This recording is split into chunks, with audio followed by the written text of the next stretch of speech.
انت بتتفرج دلوقتي لانك زهقت من الروتين، من احساس انك مش بتحقق حاجه، من انك بتعدي ايامك مستني حاجه تحصل بس مفيش حاجه بتحصل. جربت تتعلم برمجه قبل كده؟ فتحت الكورس قفلته بعد 10 دقايق، دخلت موقع اتخضيت من الكلام، شفت شغلانات ب 1500 دولار وقلت انا عمري ما هوصل لكده. كلنا مرينا بالمرحله دي، كلنا سالنا نفسنا هعرف اتعلم؟ اتاخرت؟ في امل اصلا؟ والاجابه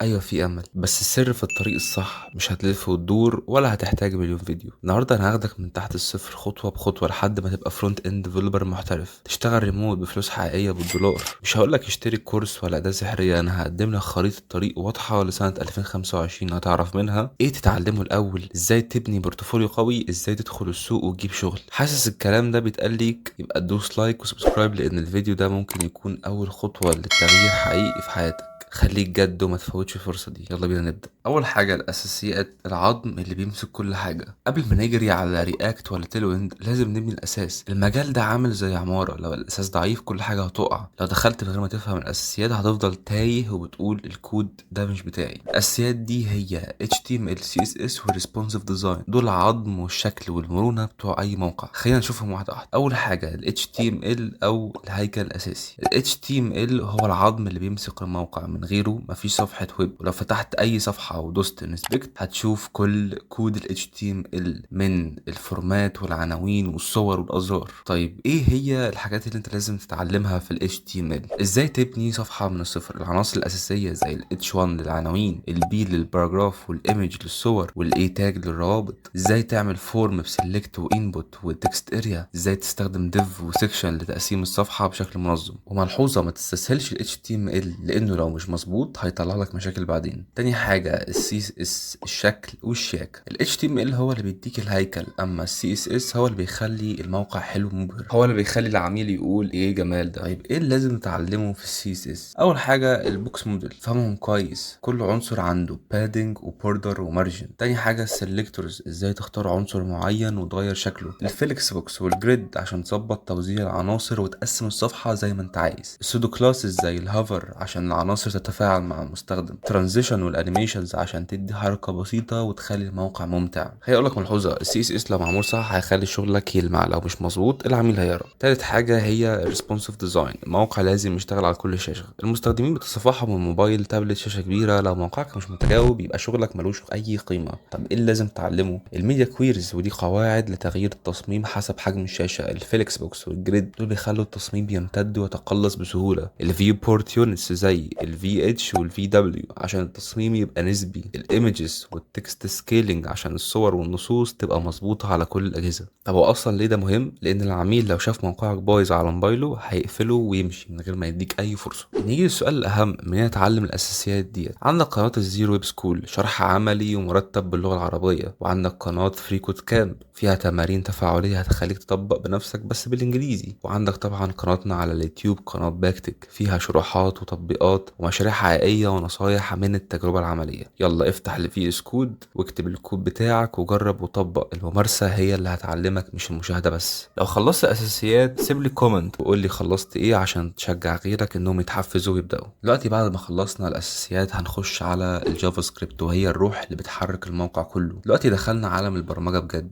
الجافا سكريبت هي اللغة اللي بتدي الحياة للموقع، وهي اللي كل شركة بتسأل عنها في الانترفيو. لو فهمت الجافا سكريبت كويس يبقى انت قطعت نص الطريق لأي شغلانة فرونت اند. طيب ايه اللي لازم تتعلمه؟ المتغيرات وانواع البيانات، ازاي تخزن معلومات زي النصوص والارقام وتتعامل معاها. الكونديشنز واللوبس والفانكشنز، وده الاساس اللي بيتبنى عليه اي منطق للتطبيق، من غيرهم مش هتعرف تكتب اي كود مفيد. التعامل مع صفحة الدوم، زي ازاي تغير العناصر، تضيف زرار، تغير لون، او تمنع فور من الارسال. الاري والاوبجكتس دول هتتعامل معاهم كل يوم كمبرمج، ودول دايما بيجوا كتير في الانترفيوز. الاي بي ايز، ازاي تجيب بيانات من سيرفر خارجي زي بيانات الافلام او المنتجات. اللوكال ستورج، ازاي تحفظ بيانات المستخدم في المتصفح. طب هي اصلا ليه الجافا سكريبت مهمه؟ كل سطر هتعلمه هنا ممكن يطلع بسؤال في الانترفيو. لو فهمت النقط دول يبقى انت جاهز للخطوه اللي جايه. طيب منين تتعلم جافا سكريبت؟ عندك قناه الزيرو ويب سكول، عامل فيها شرح باسلوب بسيط وبشرح طبعا باللغه العربيه. وعندك قناه فري كود كام، تمارين عمليه وهتخليك تكتب الكود بنفسك. الاهم بعد ما تخلص لازم تجرب مشاريع صغيره زي تو دو ليست او تعمل ابلكيشن كالكوليتور عشان تطبق كل اللي انت اتعلمته. لو عملت تو دو اب او كالكوليتور بسيط عايزك تشارك اللينك بتاعه في الكومنتات، انا فعليا بخش اشوف كل الشغل اللي بيبعت لي. دلوقتي بعد ما خلصنا كل ده نيجي للخطوه اللي هتخلي شغلك اسرع واحترافي، الا وهي الفريم وركس. دلوقتي انت عندك الاساسيات، جه وقت ان انت تستخدم ادوات توفر وقتك وتخلي شغلك شكله احترافي. عندنا نوعين من انواع الفريم وركس، السي اس اس فريم وركس والجافا سكريبت فريم ورك، هما اللي هيخلوك تبني مواقع بسرعه وجوده عاليه. اول حاجه السي اس اس فريم ورك، دي ادوات بتديك ستايلات جاهزه بتوفر وقتك وتخلي التصميم يلمع، زي تيلون سي اس اس، يعتبر الاكثر طلبا في السوق، مرن وبيشتغل حلو مع رياكت وبيكتب الستايل جوه ال HTML ومثالي للمشاريع العصريه. اما البوت ستراب فهو كلاسيكي لسه بيستخدم في شركات تقليديه، سريع العمل بروتوتايب بس شكله ممكن يبقى مكرر شويه، ولو عايز شغل محلي اتعلمه كاضافه. نصيحه مني ابدا بتيلويند عشان هو الاكثر طلبا في 2025. الجافا سكريبت فريم وركس، السؤال بيحير الكل، رياكت ولا فيو ولا انجولار؟ بص الاجابه هتعتمد على السوق اللي هتشتغل فيه. خلينا نقارن بسرعه. رياكت جي اس هي الاكثر طلبا عالميا وفي مصر، سهل التعلم، مرن ومطلوب شغله في الفريلانس والريموت. اما النيكس جي اس فهو مبني على رياكت بس اقوى لمواقع اللي محتاجه اس اي او زي المتاجر، مطلوب جدا في الشغل بالدولار.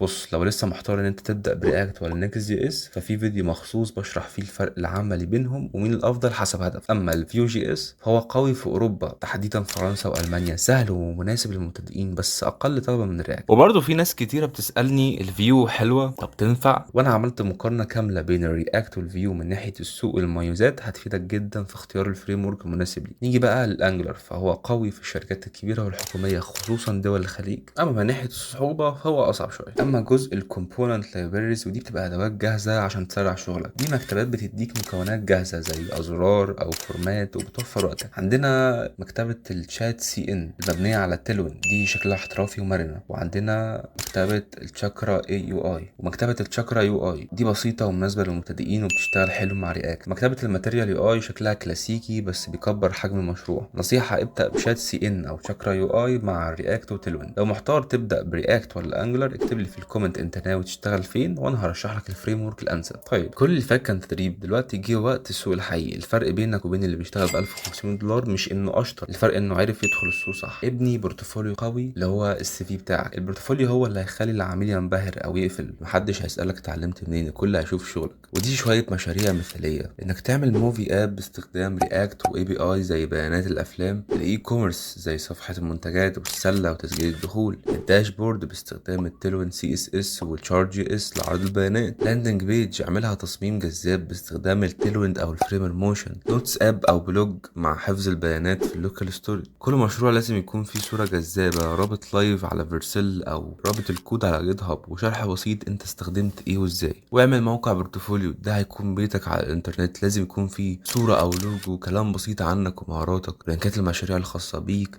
وزار الكونتاكت اس، وابني سي في وخليه يعبر عن شخصيتك وخليه قابل للتحميل. طيب فين تقدم وتشتغل؟ عندك منصات الفريلانس زي اب وورك وفايفر وفريلانسر، وعندك كمان شغل الريموت عن طريق مواقع زي ريموت اوكي وانجل ليست ولينكد ان جوبز وموقع وي ورك ريموتلي. دي شويه نصايح عشان تقبل فيهم. لازم تكتب كفر ليتر قصيره فيها شغف، خلي مهاراتك واضحه وما تبعتش طلب من غير لينك بورتفوليو، ورد بسرعه على العملاء. ودي شويه ادوات هتزود فرصك. الجيت والجيت هاب ده اساسي عشان تدير الكود، الفيجما عشان تفهم التصميمات بتاعه اليو اي ديزاينرز، ريست اي بي ايز عشان تتعامل مع الباك اند، تيرمينال والفي اس كود شورت كاتس عشان تشتغل بشكل اسرع. لازم تعرض شغلك بشكل صح، شغلك لوحده مش كفايه، اعمل فيديوهات قصيره توضح مشاريعك وتشرحها على لينكد ان واكس او حتى تيك توك، واعرف تتكلم عن نفسك ومهاراتك. العميل عايز يسمع صوتك ويشوف شغلك. بالمناسبه لينكد ان مش رفاهيه، ده اكبر باب للشغل الريموت. لو مش عارف تبدا تبني حساب قوي على لينكد ان احنا عملنا فيديو مخصوص هيمسكك من ايدك ويظبط لك البروفايل بتاعك واحده واحده. خليني اقول لك ان في 2025 الناس بتشتغل من بيتها بدولار ومحدش يستناهم، اللي بيشتغلوا دلوقتي مش اشطر منك، هما بس بدأوا. ما تستناش تبقى مثالي لانك لو استنيت عمرك ما هتبدأ. ابدأ وانت خايف، ابدأ وانت متلخبط، وابدأ وجرب. الشغل مش بيروح للي حافظ، بيروح للي جرب. يلا افتح الفي اس كود واكتب اول سطر كود وخلي 2025 تكون سنتك. مشاريع جاهزة، مراجعة لبورتفوليوهات، مقابلات وهمية، وأدلة خطوة بخطوة للشغل بالدور. هسيب لك شوية فيديوهات مقترحة كلها هتكمل اللي بدأته في الفيديو ده. دلوقتي قبل ما تقفل الفيديو خليك معايا في حاجتين مهمين. أول حاجة لو الفيديو فادك ما تنساش تشترك في القناه وتفعل الجرس عشان توصلك كل الشروحات الجديده اول باول. تاني حاجه وده الاهم، ان احنا عاملين قناه على التليجرام بينزل فيها شروحات مكتوبه وملخصات وملفات وكل حاجه هتفيدك في رحلتك البرمجيه. اشترك فيها في اللينك في الوصف، هتلاقي فيها محتوى مرتب واحترافي مش موجود هنا على اليوتيوب. وكمان لو عندك اي سؤال او محتاج تتابع معانا وتتفاعل، انضم لجروب التليجرام بتاع الاسئله والمناقشات. الجروب فيه مجتمع جميل بيساعد بعض، بنرد فيه على كل استفساراتكم وبنتكلم في فرص ومسارات وافكار هتفيدك جدا. تلاقي روابط القناه والجروب في الوصف، مستنيينك هناك. يلا سلام.